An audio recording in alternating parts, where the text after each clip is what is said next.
Hello everybody on the internet tubes. It is your good friend Jonathan with my homeboy Eric here. Yo, over at the neighbor's house, chilling out tonight. So anyway, we're back today. We're going to talk about just a few things actually. The first thing is, evolutionists attempt to scam the Answers Research Journal. Heard about it. Evolutionist said, hey, we've got a $27 million reward. That might be a little false right there.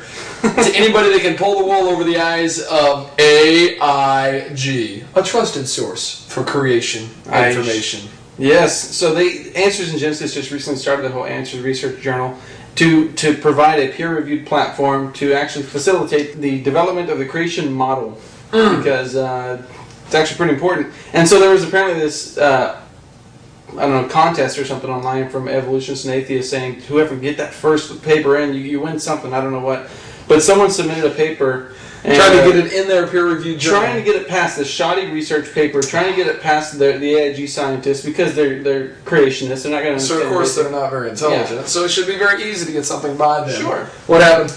It got shot down, man. The editor of ARJ, Andrew Snelling, took that sucker down. It didn't last. I mean, it was horrible. He tore it apart. Tore it to shreds. Mr. Snelling, gonna have to give it to you. You know, the sad thing here, though, is we're supposed to be the dishonest ones. We're supposed to be the non-scientific ones. And who are the ones that are really trying to do that? Who are the ones who are really trying to sneak their way in, so to speak, instead of being intellectually honest? Yeah, and this wasn't just some 14-year-old evolutionist who spends too much time in mommy's basement. This was a PhD.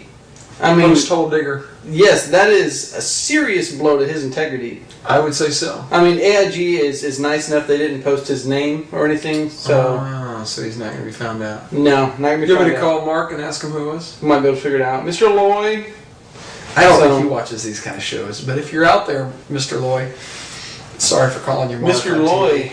Mark Loy was actually the guy who gave me my... he gave me my copy of Noah's Ark Feasibility Study. Good book. We were up there visiting, and I said, I don't have the book. I wish I did. And he's like, let me give you my own personal copy, Jonathan. I'm telling you, Mark is great, man. If you ever go to AIG, make sure and say hi to Mark Loy. Heads up there, and boy, I tell you, he's a sharp guy. He's really cool. Appreciate him. So, the next thing here on is a question. This is the question that's usually asked to many creation speakers and Christians, and this was sent in by an atheist. And it's a common question. Who created God?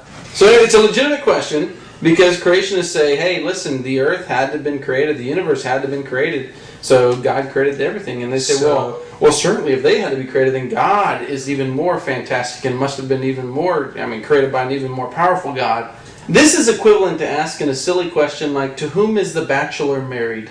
Yeah. It ignores one of the fundamental aspects of the subject and reason in discussion. Because the question itself assumes something. Yeah, it's like, okay, bachelor, married. The term bachelor means that they're not married. Yes. So to whom is the bachelor married is a very poor and shows a lack of intelligence on the person asking the question. Mm-hmm. And when you ask who created God, you're asking similar thing. A silly question because you're assuming.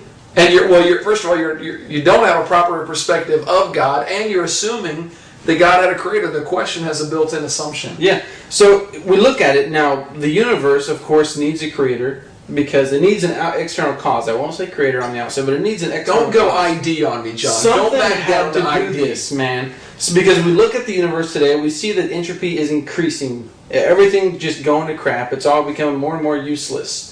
And so we know that it's winding down, and eventually it'll suffer what they call heat death. Everything tends toward disorder. Law number 2. Yes. So that does not apply to God because He's not a material being. God is, the first verse of the Bible. In the beginning, God created the heaven and the earth. And your dad always points out there's a trinity of trinities there. And we could go down that far, but it's got time, matter, and space. God created these things, so He's not subject to the laws of them. That's right. A lot of people think, well, somebody created this, and whoever created it is also subject to it. No. He's outside of it. Mm-hmm. God is in yesterday. God is in right now while we're recording this. And at the same time, God is already in the 3 people that are about to watch this. Yes. Maybe 4 if we're lucky this week. Well, the Bible says over and over that God is from eternity to eternity. He's everlasting, from everlasting to everlasting. and it's all over the place. There is no first cause for the uncaused God. It's funny because skeptics like to ask those kind of questions that they know there isn't an answer to, but the question assumes something. Can God make a rock so big that He can't lift it? Well, God can do anything, right? Yeah. They got that problem of trying to fit two infinite things into one space. You can't have an infinite God and an infinitely heavy rock in one space. Logically, it doesn't work. Yeah. So it's not because the Christian worldview is inconsistent. It's because you're stupid if you ask those questions. Now, I'm not going to go that far. John can go that far. Yeah, I'm going to say thank you for thinking logically about it. But you're going to have to think a little deeper than you're thinking right now. You can't be happy with the superficial arguments. You need to really understand them. Yeah. And you can't fit two infinite objects into one logical question. Which one is longer, I ask you? A line or a ray? Line. A line goes in both directions forever. A ray has a starting point and goes in one direction forever. Which one is longer? Let's have an incredibly intelligent conversation about this. They should ask their math teacher that and see what kind of response they get, which should be the same response that a theologian would give you if you asked who created God, because they both have their fundamental problems. Now, a lot of people, there's a lot of Christians and theologians out there who just don't really care about this kind of stuff. Yeah, they really compromise the whole situation of science and God, and they try to, they assume that if they practice science, then when they practice their faith, their religion, they have to kind of take off their science hat and put on their God hat, and or their theology hat. And I really don't see the two as that separate. A lot of people didn't. Newton obviously didn't. I mean, not at all. But a lot of people out there are saying, well, listen, Genesis, faith, Christianity, God, evolution, it can all be compatible if you just compromise on your strict literal interpretation of Genesis. Why won't you compromise? A lot of other Christians do, and you got Hugh Ross. Dude, that is a question that comes up, isn't it? Why can't you just compromise and give into the Big Bang thing? Why are you so dogmatic on that? Especially when so many Christians have. A lot of Christians are doing that.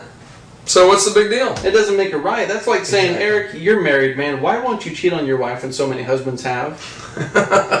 You're not supposed to. That's a good analogy. I mean, you're not supposed to. You've made this commitment.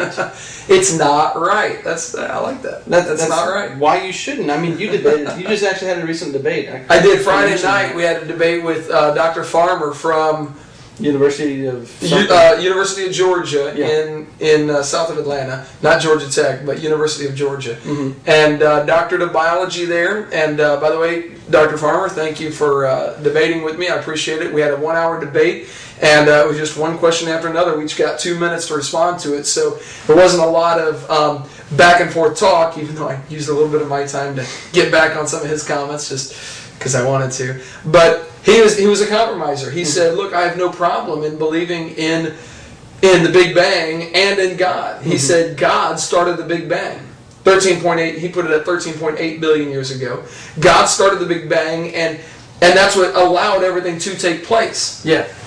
I think that's a compromise situation. You're trying to practice a little bit of religion, a little bit of faith, while at the same time holding on that, well, maybe science has proven the earth is billions of years old. Well, they want to cherry pick what they believe from the Bible. Yeah. That's why you need to ask these people, who is your authority, or what is your authority, and how authoritative is it? Yeah. These people want to believe that Christ died for their sins. And I'm not questioning, their salvation. I'm just saying it's inconsistent, and we're going to show you why.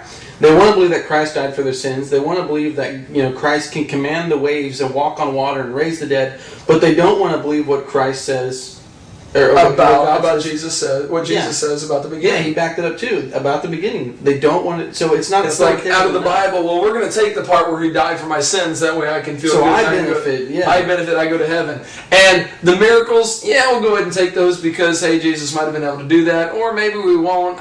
Some go back and forth on the miracles.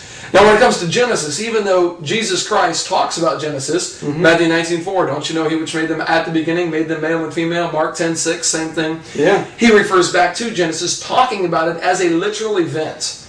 I don't know about you, but dude, when a guy raises from the dead, and he's talking about Genesis as a literal event, I'm going to believe the guy. I tend to believe when the guy can raise his hand and command the storms to calm, I'm going to believe that he is a reputable, incredible source for wisdom. Better listen. I mean, the Bible says the fear of the Lord is the beginning of wisdom, not a degree That's not the beginning of wisdom. Yeah. Unfortunately, we got that backwards today. And a lot of people like Hugh Ross, they say nature is a 67th book of the Bible. Not considering that nature has been pretty screwed over by a global flood.